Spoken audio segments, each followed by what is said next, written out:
जय हिंद दोस्तों। मंडल क्लासेज में आप लोगों का हार्दिक स्वागत किया जाता है। आज हम प्राचीन इतिहास से संबंधित 20 अति महत्वपूर्ण क्वेश्चन देखेंगे। यह 20 अति महत्वपूर्ण क्वेश्चन किसी भी वनडे एग्जाम के लिए बहुत इम्पोर्टेंट है। यह 20 अति महत्वपूर्ण क्वेश्चन हाल ही में होने वाले डीएलएड एंट्रेंस एग्जाम के लिए बहुत कारगर साबित होगी। अगर डीएलएड एंट्रेंस एग्जाम 2022 में अगर प्राचीन इतिहास से अगर एक क्वेश्चन पूछा जाएगा तो इस वीडियो से नहीं छूटेगा।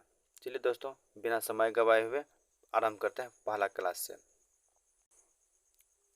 क्वेश्चन नंबर प्रथम में कहा जा रहा है, हड़प्पा सभ्यता को अन्य किस नाम से जाना जाता है। ऑप्शन नंबर ए में है दोस्तों सिंधु घाटी सभ्यता, बी में है नगरीय सभ्यता, सी में है कांस्य युगीन सभ्यता, डी में है सभी। तो इसका राइट आंसर होगा दोस्तों इनमें से सभी।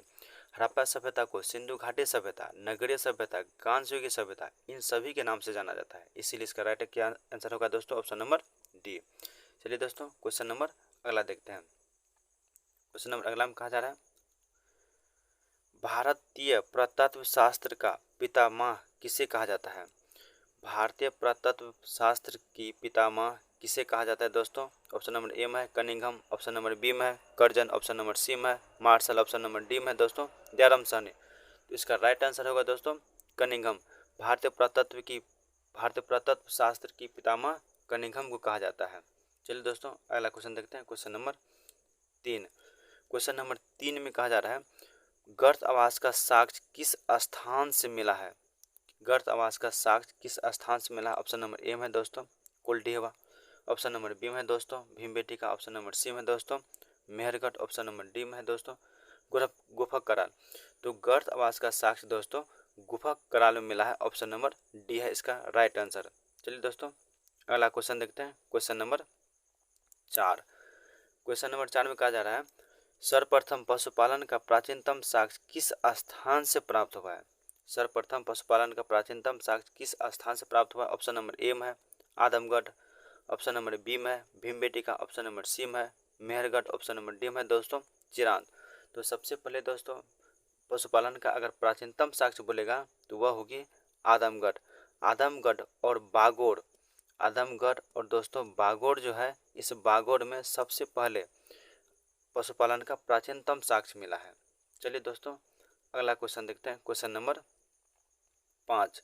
क्वेश्चन नंबर 5 में कहा जा रहा है, भारत में धान की खेती का प्राचीनतम साक्ष्य किस स्थान से प्राप्त हुआ है। ऑप्शन नंबर ए में है कालीबंगा, ऑप्शन नंबर बी में है भीमबेटका, ऑप्शन नंबर सी में है आदमगढ़, ऑप्शन नंबर डी में है कुलडीहवा।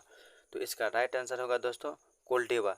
भारत के उत्तर प्रदेश में स्थित कुलडीहवा में प्रथम धान की खेती का प्राचीनतम साक्ष्य मिला है दोस्तों। चलिए अगला क्वेश्चन देखते हैं। Question number 6। मानव पहिए का आविष्कार किस काल में किया था। मानव पहिए का आविष्कार किस काल में किया था। ऑप्शन नंबर ए में है पुरापाषाण काल, ऑप्शन नंबर बी में है मध्यपाषाण काल, ऑप्शन नंबर सी में है नवपाषाण काल, ऑप्शन नंबर डी में है उच्च पुरापाषाण काल। इसका राइट आंसर होगा दोस्तों नवपाषाण काल। तो मानव सबसे पहले पहिए का जो आविष्कार किया था दोस्तों वह नवपाषाण काल था। चलिए दोस्तों, अगला क्वेश्चन देखते हैं। Question number 7। इसमें बोल रहा है दोस्तों चित्रकारी का साक्ष्य किस स्थान से प्राप्त हुआ था।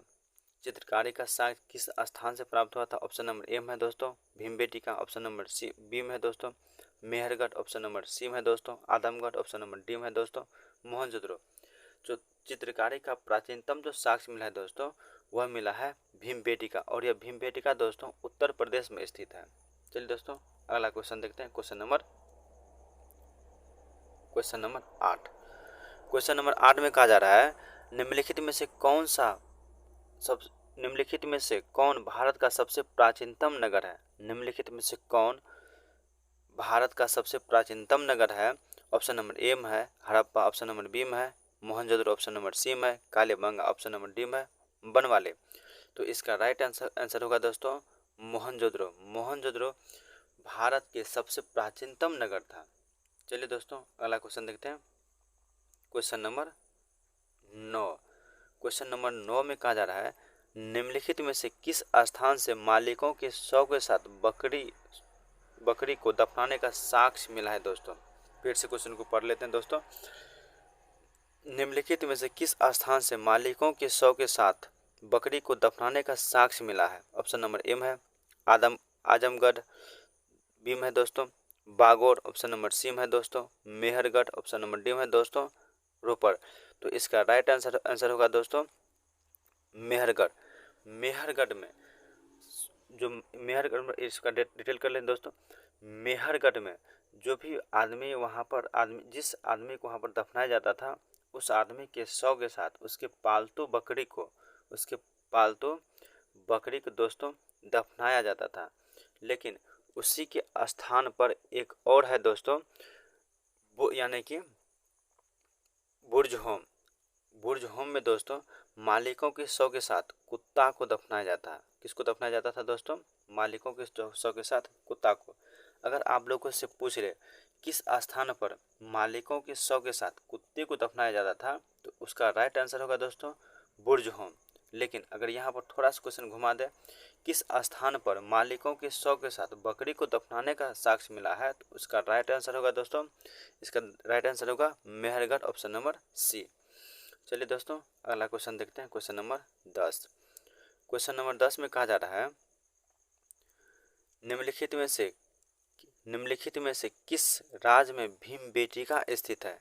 निम्नलिखित में से किस राज्य में भीमबेटका स्थित है? ऑप्शन नंबर ए में है Jammu Kashmir, option number B में हरियाणा, ऑप्शन नंबर सी में पंजाब, ऑप्शन नंबर डी में मध्य प्रदेश। तो इसका राइट आंसर होगा दोस्तों option number D Madhya Pradesh. चलिए दोस्तों अगला क्वेश्चन देखते हैं, क्वेश्चन नंबर 11। क्वेश्चन नंबर 11 में कहा जा रहा है सर्वप्रथम खोजा गया पहिया किस वस्तु की बनी थी? सर्वप्रथम खोजा गया पहिया किस वस्तु की बनी थी? ऑप्शन नंबर ए में है दोस्तों तांबा, ऑप्शन नंबर बी में है लकड़ी, ऑप्शन नंबर सी में है पत्थर, ऑप्शन नंबर डी में है पक्की मिट्टी। दोस्तों तो इसका राइट आंसर होगा दोस्तों लकड़ी। सर्वप्रथम मानव जिस पहिए की खोज की थी वह पहिया लकड़ी की बनी हुई थी। चलिए दोस्तों ऑप्शन नंबर इसका तो राइट आंसर हुआ दोस्तों बी। चलिए अगला क्वेश्चन देखते हैं, क्वेश्चन नंबर 12। क्वेश्चन नंबर 12 में कहा जा रहा है दोस्तों सर्वप्रथम मानव किस धातु की खोज की थी? तो ऑप्शन नंबर ए में है सोना, ऑप्शन नंबर बी में है चांदी, ऑप्शन नंबर सी में है लोहा, ऑप्शन नंबर डी में है तांबा। तो मानव सर्वप्रथम तांबा नामक धातु की खोज की थी। चलिए दोस्तों अगला क्वेश्चन देखते हैं, क्वेश्चन नंबर 13।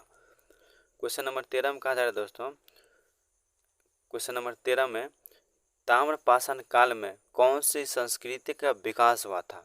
तो जो ताम्रपाषाण काल आरंभ हुआ था दोस्तों उसमें ऑप्शन नंबर ए में है ग्रामीण संस्कृति, ऑप्शन नंबर बी में है व्यापारी संस्कृति, ऑप्शन नंबर सी में है मजदूर संस्कृति, ऑप्शन नंबर डी में है नगरीय संस्कृति। तो आप लोगों को बता दो दोस्तों, जैसे प्राचीन काल में पाषाण काल जैसे खत्म होती है तो पाषाण काल खत्म होने के बाद वहीं पर ताम्रपाषाण काल का यानी कि खोज होती है, यानी ताम्रपाषाण काल डेवलप होती है। और ताम्रपाषाण काल जब डेवलप होती है तो उसी समकालीन एक सभ्यता या और संस्कृति की शुरुआत होती है और उस सभ्यता और संस्कृति को कहा जाता है ग्रामीण संस्कृति। और यही ग्रामीण संस्कृति आगे चल करके काफ़ी डेवलप करती है जो हड़प्पा सभ्यता का विस्तार करती है। चलिए दोस्तों अगला क्वेश्चन देखते हैं, क्वेश्चन नंबर 14। क्वेश्चन नंबर 14 में कहा जा रहा है आग का आविष्कार किस काल में हुआ था?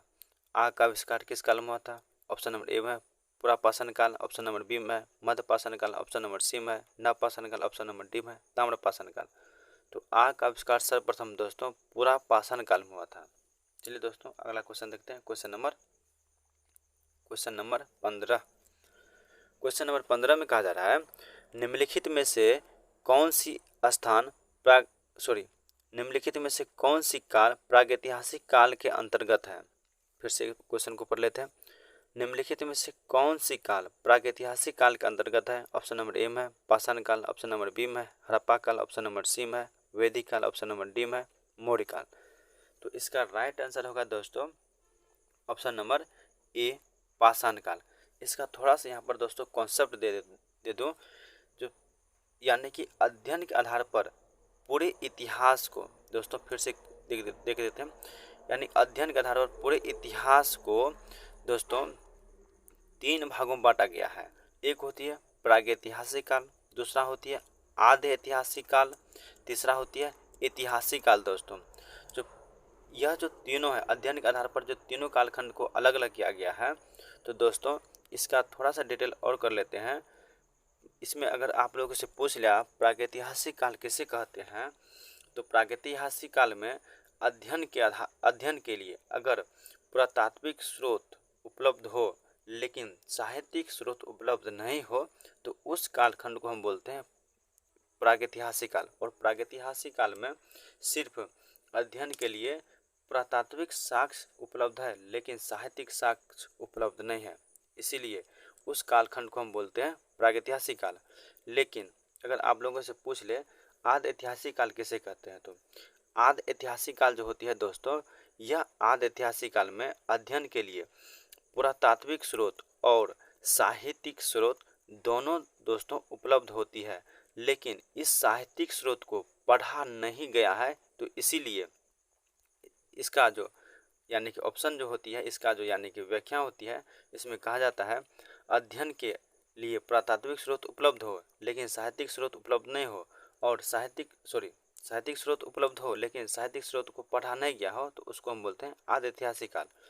ऐतिहासिक काल किसे कहते हैं दोस्तों, तो ऐतिहासिक काल में है अध्ययन के लिए पुरातात्विक भी स्रोत उपलब्ध हो और साहित्यिक स्रोत भी उपलब्ध हो दोस्तों, और साहित्यिक स्रोत को पढ़ा गया हो, उसे हम बोलते हैं ऐतिहासिक काल।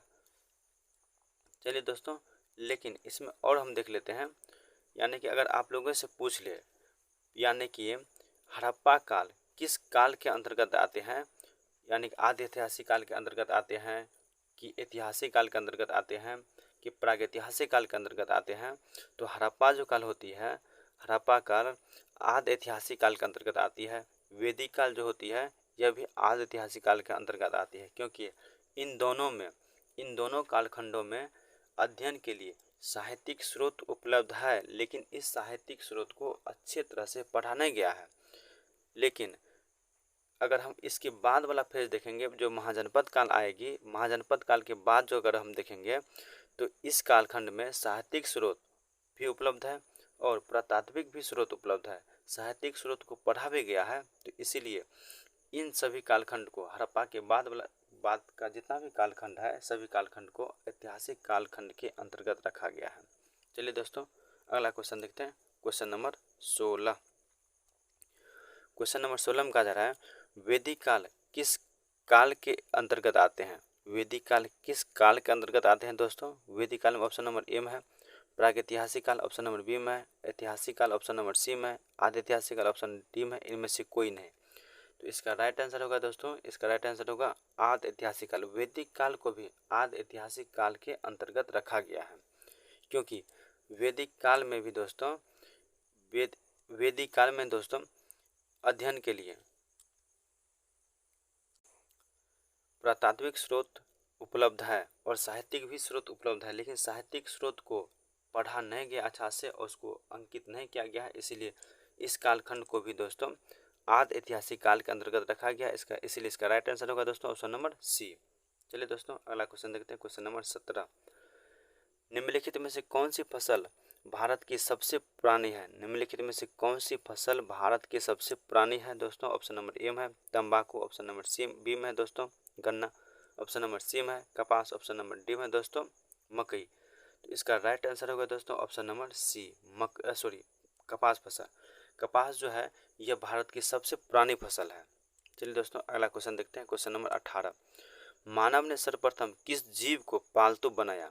मानव ने सर्वप्रथम किस जीव को पालतू बनाया, ऑप्शन नंबर ए में है बकरी, ऑप्शन नंबर सी बी में है घोड़ा, ऑप्शन नंबर सी में है गाय, ऑप्शन नंबर डी में है दोस्तों कुत्ता। तो मानव ने सर्वप्रथम कुत्ते को पालतू बनाया था। चलिए दोस्तों अगला क्वेश्चन देखते हैं, क्वेश्चन नंबर 19। क्वेश्चन नंबर 19 में कहा जा रहा है निम्नलिखित में से किस क्षेत्र में प्राचीनतम साक्ष्य प्राप्त नहीं हुआ। निम्नलिखित में से किस क्षेत्र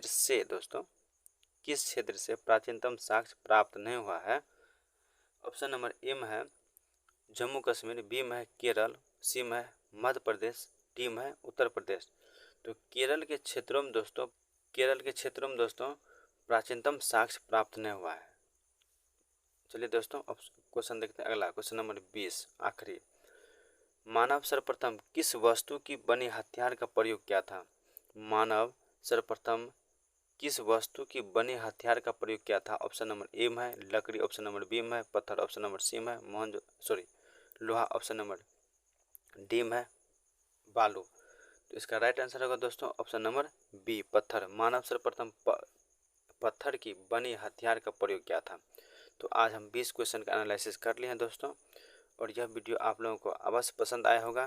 तो जो इस चैनल पर नए हैं दोस्तों वह इस चैनल को सब्सक्राइब कर लें और बेल आइकन को भी दबा दें और वीडियो को लाइक एवं शेयर अवश्य करें।